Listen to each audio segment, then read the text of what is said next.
Sir હાજી, તમારું નામ નહીં બોલતા, ઠીક છે. આપણે યુટ્યુબમાં મૂકતા હોય છે એટલા માટે. બોલો, આગળ શું પ્રશ્ન છે? મારો પ્રશ્ન એ છે કે અમે 1962 ની અંદર એક પંચાયતમાં નોંધ પડેલી છે. એ નોંધની અંદર દસ્તાવેજનો નંબર ઉલ્લેખ કરેલ છે. એના ઉપરથી દસ્તાવેજ નીકળતો નથી, નીકળે છે પણ એ નંબરનો બીજા ગામનો છે. આને કોઈ લેવા દેવા નથી. દસ્તાવેજ બીજા ગામનો છે ને તમારામાં નોંધ પડી ગઈ છે? ના, ઓને જે ફ્રોડ કરનારે દસ્તાવેજ નંબર જે ઉલ્લેખ કર્યો છે ને એ બીજા ગામનો છે.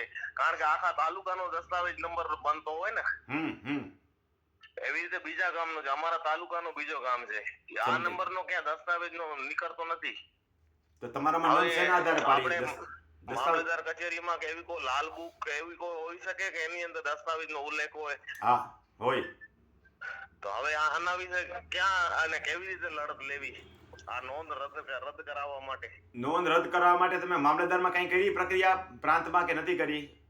સર, ઈ હજી સુધી નથી કરી. કારણ કે મેં આરટીઆઈ હેઠળ સીજીઆઈ સુધી આપણે માહિતી આયોગ સુધી લડત લીધી છે. ત્યાં કને સાહેબે કીધું તમે કોર્ટમાં જાઓ અથવા મામલતદાર કોર્ટમાં જાઓ અથવા કહું છું, હવે નોંધ મંજૂર થયેલી છે એટલે મામલતદારને સત્તા નથી.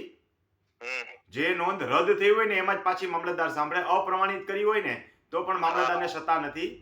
નોંધ નામંજૂર કરી હોય ને, અપ્રમાણિત એટલે પ્રમાણિત અને અપ્રમાણિત એટલે નામંજૂર. તો તમારે હવે આ નોંધ પ્રમાણિત થયેલી છે એની સામે પ્રાંતમાં જાઓ. અને પ્રાંતમાં ન સાંભળે તો પછી ઉપર ડીસીમાં નહીં જતા, સિવિલ કોર્ટમાં વયા જાજો. ઠીક છે સાહેબ. ભલે ભાઈ, આવજો. Thank you. ખેડૂત મિત્રો, આવી અવનવી માહિતી મેળવવા માટે થઈ અને તમને રમણીકભાઈ કોટડિયા એટલું માત્ર યુટ્યુબની અંદર જઈને લખશો એટલે તમને બધી માહિતી મળશે. રેવન્યુની આ માહિતી ખેડૂતો ઉપરાંત રેવન્યુના વિદ્યાર્થીઓને પણ ઉપયોગી થશે. ખાતાકીય પરીક્ષા આપવાવાળાને પણ આ ઉપયોગી થાય છે.